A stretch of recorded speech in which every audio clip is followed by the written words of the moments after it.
балалар, бүгін біз Ф әрпімен таныстық. Енді осы Ф әрпіне байланысты мен сендерге футбол деген тақпақ жаттатып жіберемін.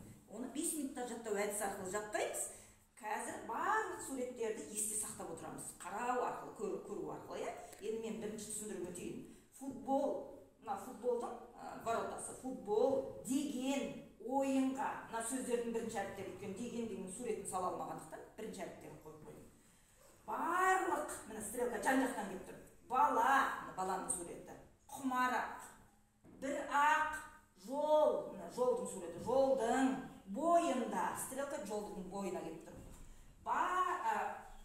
Доп, теппеңдер, мына доптың суреті, теппе деген аяқтың суреті. Бірақ теппеу керек, X пенен қойып қойдым.